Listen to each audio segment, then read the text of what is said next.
Okay, I'm just going to kind of go over the technical aspects of this so people who are thinking of modifying their own skeleton, okay, can do it.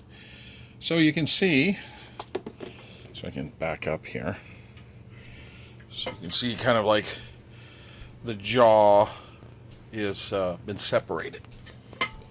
So I very carefully cut with a Dremel tool and a round ball bit.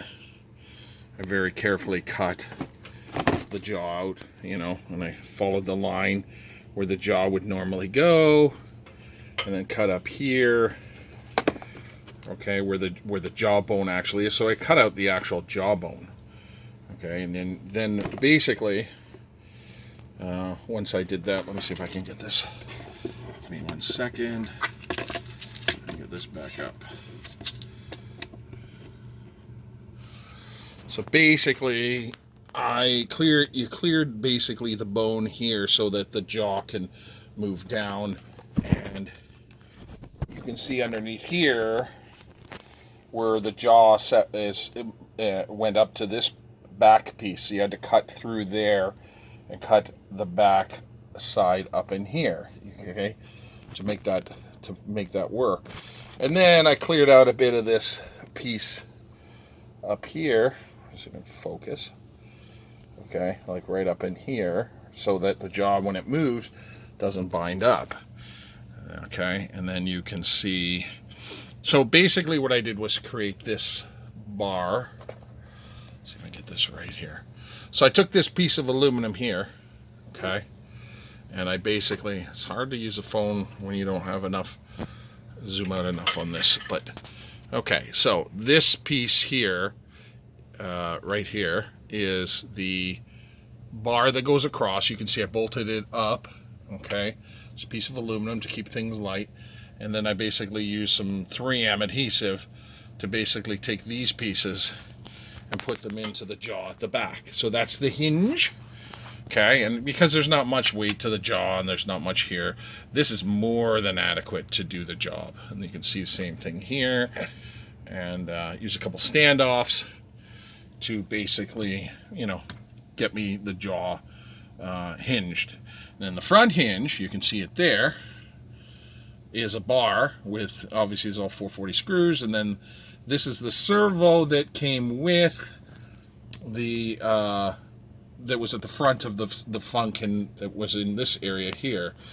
I had to obviously mount it forward because the jaw is so big and this is so big, and you can see what I did was here, I used a piece of aluminum to go to the front and basically mounted a Servo City bracket on it so that I could put the servo in there very easily. It's about $2 or $3, so not worth my time trying to create a mount for it.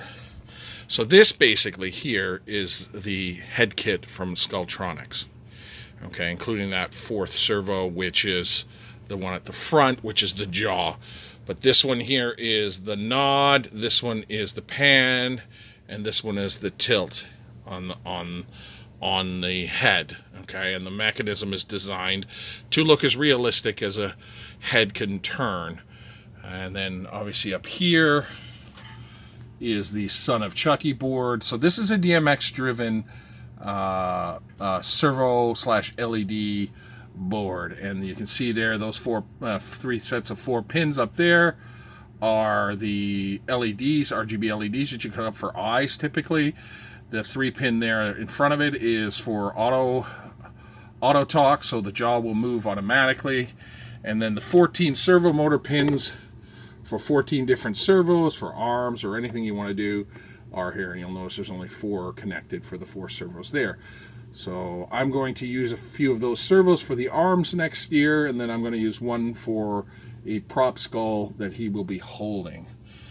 Okay, in this case, this here is a 6 volts, and conveniently enough, the eyes from the Home Depot skeleton are 6 volts in. So 4 batteries, 4 times 1.5 is 6 volts.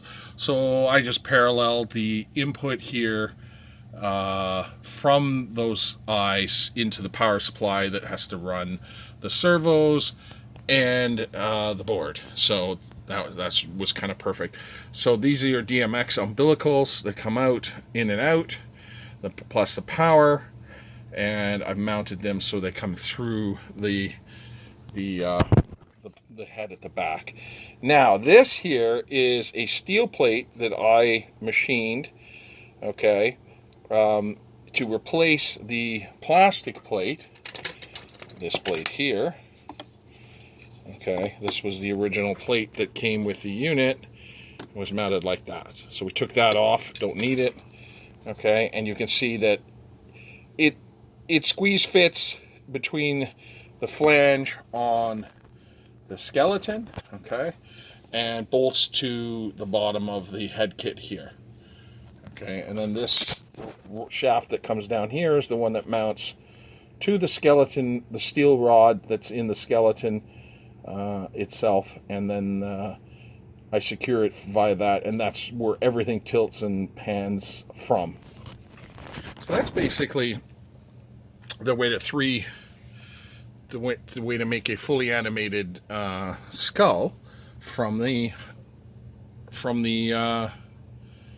Home Depot 12-foot skeleton. There we go again. Pretty straightforward. I think that if you were to try to do this yourself, the key problem is to get, and I've had many different skulls over the decades. I also own a Skulltronic skull. I own some Halloween, oh god, I can't remember the name of the company. I've owned several different 3-axis skulls before, and Jerry's mechanism from Skulltronics seems to be the most, works the best in terms of pan tilt and nod out of all of them. Some of them just didn't, I had some graveyard skulls, great designs, but just not robust enough. And this one's, it's good. I mean, I don't know what would be better, okay? But you can kind of see here, this one, this is the pan, and it goes through the shaft down into this one here. The nod goes over here through this one on this, so it's kind of a gimbal in here, okay? So this is on a gimbal to this, and this is on a gimbal over here with some bearings that are on this side, okay? So it's, and then this motor here is for the tilt, the head tilt itself, okay? And it attaches itself to the front. Focus that there, okay. See, that's that tilt motor. So that's basically it. I can't, if you wanted to just do a jaw and then something else, this is pretty simple here. You can do this relatively inexpensively.